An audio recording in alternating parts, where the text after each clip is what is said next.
Untuk contoh soal nomor 2, pertanyaannya adalah hitunglah delta P atau pressure drop dari suatu aliran air yang memiliki debit aliran 6,309 kali 10 pangkat min 4 yang melewati pipa besi sepanjang 100 meter dengan diameter pipa 0,03579 meter. Diketahui densitas air adalah 999,7 kg per meter kubik dan viskositasnya adalah 9,8 dikali 10 pangkat min 4 Pascal second. Apa yang harus kita lakukan selanjutnya? Yang harus kita lakukan adalah mencatat semua poin-poin yang diketahui. Tadi kita mengetahui nilai debit alirannya, lalu L nilai panjang pipa 100 meter, lalu diameter dalamnya 0,03579 meter, densitas air, diketahui pula viskositasnya, dan diketahui di soal bahwa produk melewati pipa besi. Nah, nilai epsilon ini kita peroleh dari diagram Moody.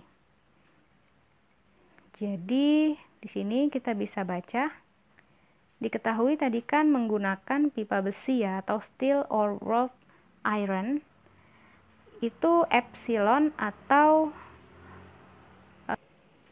nilai kekasaran pipanya adalah 45,7 dikali 10 pangkat min 6. Nah, nilai epsilon pipa besi ini kita tuliskan di bagian diketahui ya, ditulis. Dan ditanya tadi adalah pressure drop atau delta P. Lalu bagaimana mencarinya? Pertama kita cari dulu kecepatan aliran. Tadi kecepatan alirannya tidak diketahui, yang diketahui adalah debit. Jadi debit sama seperti soal nomor 1, kita gunakan persamaan pi per 4 dikali d kuadrat. Atau bisa menggunakan pi dikali r kuadrat. Nanti hasilnya kurang lebih sama. Dan diperoleh hasilnya adalah 0,627 meter per second. Ingat, perhatikan lagi satuan ya. Perhatikan lagi kekonsistenan satuan. Lalu kita lanjutkan untuk mencari bilangan Reynolds. Bilangan Reynolds persamaannya adalah rho dV per mu. Tadi produk diketahui cairan Newtonian, maka gunakan persamaan berikut ini. Jika produk diketahui merupakan cairan non-Newtonian, gunakan persamaan untuk bilangan Reynolds untuk cairan non-Newtonian.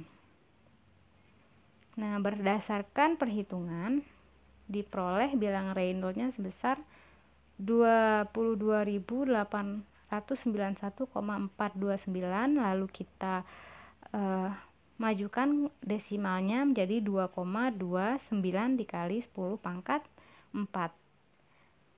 Karena hasil perhitungan bilangan Reynolds-nya lebih dari 2100, artinya cairan produk itu termasuk aliran turbulen. Ingat ya, turbulen dan laminar. Sehingga ketika nilai aliran fluida kita turbulen, maka nilai F-nya kita hitung berdasarkan diagram Moody. Tapi sebelum itu kita hitung dulu perbandingan antara epsilon dan diameter ya, atau ID-nya. Diperoleh sebesar 1,28 dikali 10 pangkat min 4. Nah, jadi untuk membaca diagram Moody kita harus memperoleh nilai epsilon per diameter ini dulu. Baik, selanjutnya. Nah, tadi diketahui bilangan Reynolds-nya sebesar 2,29 kali 10 pangkat 4 ya. Bilangan Reynolds-nya itu bagian sumbu X, bilangan Reynolds, sekitar 2,29 kali 10 pangkat 4. Sementara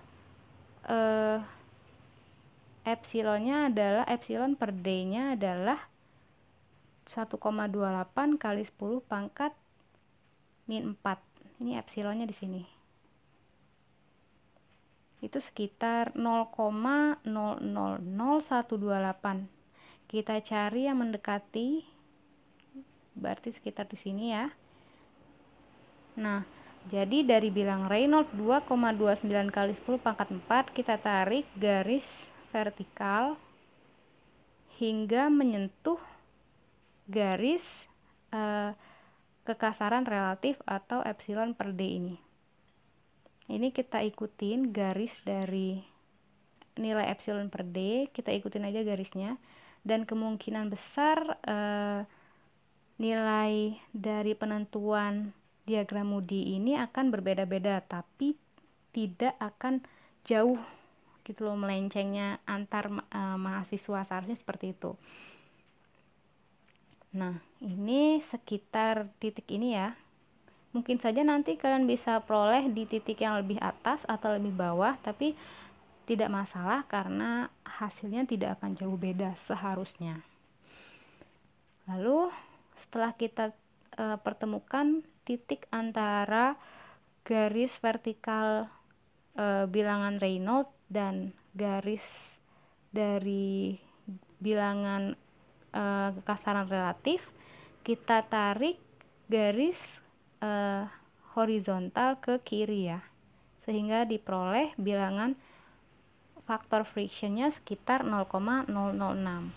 Dan mungkin nanti kalian bisa mendapatkan nilai friction factor sekitar 0,07 atau 0,00065 atau 0,005, itu masih oke lah, masih masuk akal. Jadi kita peroleh bilangan friction factornya.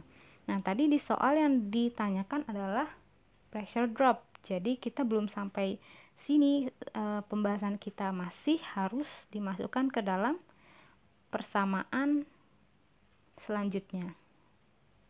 Nah, persamaan selanjutnya yang kita gunakan untuk menghitung delta P atau pressure drop adalah persamaan berikut ini.